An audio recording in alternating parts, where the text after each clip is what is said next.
दोस्तों, एक होता है अकेले रहना और एक होता है अकेले रह करके अकेला फील करना। भले ही हमारी टेक्नोलॉजी बहुत ही एडवांस हो चुकी हो, हम चांद तक क्यों ना पहुंच गए हो, लेकिन हमारा सबकॉन्शियस माइंड उस रफ्तार से डेवलप नहीं हो पाया है।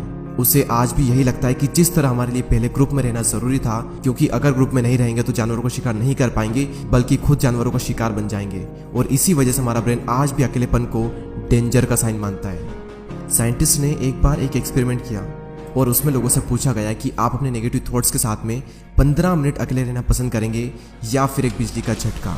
और रिजल्ट जानकर आपको हैरानी होगी कि 67% मैन ने और 25% वुमेन ने बिजली के झटके को चुना। लोग खुद के साथ 15 मिनट अकेले नहीं रह सकते। जिन विचारों के साथ उन्हें पूरी जिंदगी बितानी है, उनके साथ वो 15 मिनट अकेले नहीं रह सकते। लेकिन हम यहाँ पर बात कर रहे हैं अकेले रहने की। जंगल का राजा शेर ज़्यादा टाइम अकेले रहना पसंद करता है। उसकी ज़िंदगी में ऐसी बहुत सी सिचुएशन आती है जहाँ पर उसे भेड़ियों का झुंड घेर लेता है। उस वक्त वो ना तो अकेला फील करता है और ना ही वो कमज़ोर फील करता है। उसे पता होता है कि इन सब के लिए तो मैं अकेला ही काफ़ी हूँ। और आप ये बात जान लो कि ग्रुप हमेशा फॉलोअर्स का होता है, लीडर अकेला ही लीड करता है। शेर अकेला किसी मजबूरी के कारण नहीं रहता, बल्कि वो अपनी चॉइस से अकेला रहता है। इस दुनिया के ज़्यादातर हाईली सक्सेसफुल लोग इंट्रोवर्ट हैं। इंट्रोवर्ट यानी कि वो लोग जिन्हें अकेले रहना पसंद होता है, जो लोगों में जाना पसंद नहीं करते। बिल गेट्स, जो कि माइक्रोसॉफ्ट के को फाउंडर है, 7 दिन के लिए बिना किसी टेक्नोलॉजी के अपने फ्रेंड्स एंड फैमिली से दूर रहकर अकेले रहते हैं। और इसका रीज़न वो ये बताते हैं कि इससे उनकी क्रिएटिविटी बढ़ती है, उनके माइंड में नए नए आइडियाज़ आते हैं और अपनी लाइफ के कई सारे बड़े बड़े डिसीजन उन्होंने इसी दौरान लिए हैं। और ये सभी लोग किसी मजबूरी की वजह से अकेले नहीं रहते, ये अपनी चॉइस से अकेले रहते हैं, क्योंकि उन्हें पता होता है कि एक अकेला इंसान कुछ भी कर सकता है। अकेले रहने के 4 ऐसे फायदे मैं आपको बताऊंगा जिन्हें समझने के बाद में आप भी अकेले रहना पसंद करोगे। पहला पॉइंट है बूस्ट क्रिएटिविटी। निकोला टेस्ला, जो कि एक महान वैज्ञानिक रह चुके हैं, जिसकी वजह से हमारे घर में इलेक्ट्रिसिटी आ रही है, जिनकी वजह से आज हम इतनी गर्मी में एशियन कूलर की हवा ले रहे हैं, जिन्होंने 300 से भी ज़्यादा इन्वेंशन किए हैं। उनका कहना यह है कि be alone that is the secret of invention, be alone that is when ideas are born. अकेले रहो क्योंकि यही वो समय है जहाँ पर आइडियाज पनपते हैं। अकेले रहो क्योंकि यही वो टाइम है जब इन्वेंशन होते हैं। निकोला टेस्ला जब खोज कर रहे थे तब उनके पास कोई भी ज़्यादा बड़ी टीम नहीं थी।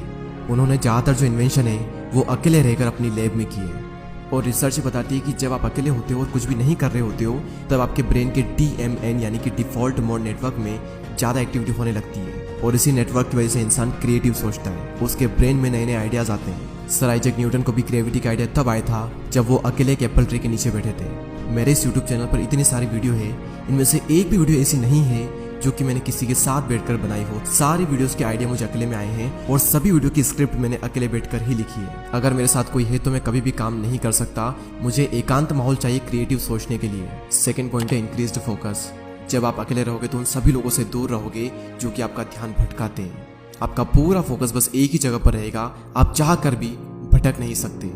आज से 4 साल पहले जब मैंने अपनी यूट्यूब जर्नी स्टार्ट की थी, तब मेरी लाइफ में सिर्फ 3 से 4 ही फ्रेंड थे और उनसे भी मेरा मिलना बहुत ही कम होता था।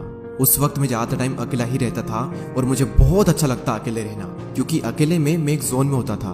मैं भगवान का बहुत ही शुक्रगुजार हूँ कि उस वक्त मुझे लोग ज़्यादा पसंद नहीं करते थे। मेरी लाइफ में बहुत ही कम लोग थे और उसी वजह से मैं फोकस कर पाया और आज कुछ बन पाया, सिर्फ और सिर्फ क्योंकि मैं आइसोलेशन में था। अब ये आइसोलेशन क्या होता है?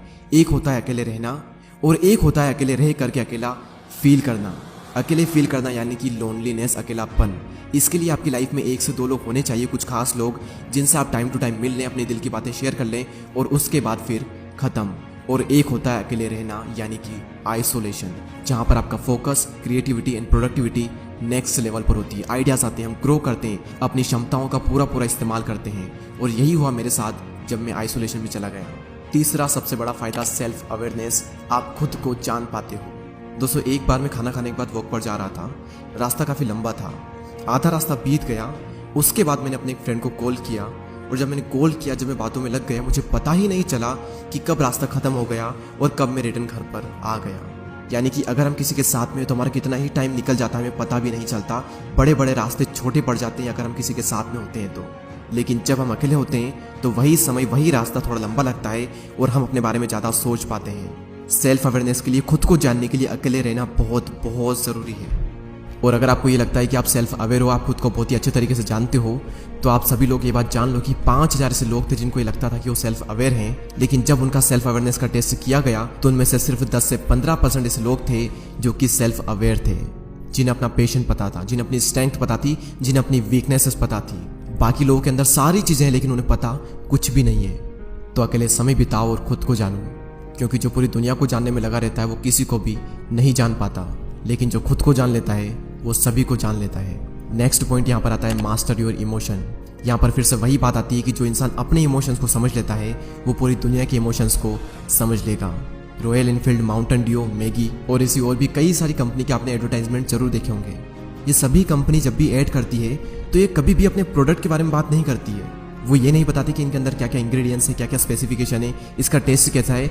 उनका सिर्फ एक मकसद होता है कि उस एड को वो लोगों के इमोशन के साथ में कनेक्ट कर दे, क्योंकि उन्हें पता है कि लोग इमोशनली ज़्यादा कनेक्ट होते हैं। अब सवाल यहाँ पर यह आता है कि ये जो मार्केटिंग कंपनीज है ये लोगों के इमोशन को समझ कैसे पाते हैं। सिंपल सा तरीका है कि ये लोग पहले खुद के इमोशन को समझते हैं, उसके बाद ये पूरी दुनिया के इमोशन को समझ जाते हैं। तो इन फ्यूचर में अगर आपको लोगों को इन्फ्लुएंस करना हो या फिर आपका कुछ भी ऐसा काम हो जहाँ पर आपको लोगों को इमोशनली कनेक्टेड करना हो, तो आपको खुद के इमोशन को मास्टर करना बहुत ज़रूरी है। और खुद के इमोशन को समझने के लिए आपको पहले खुद को समझना होगा, और खुद को समझने के लिए आपको अकेले रहना ही होगा।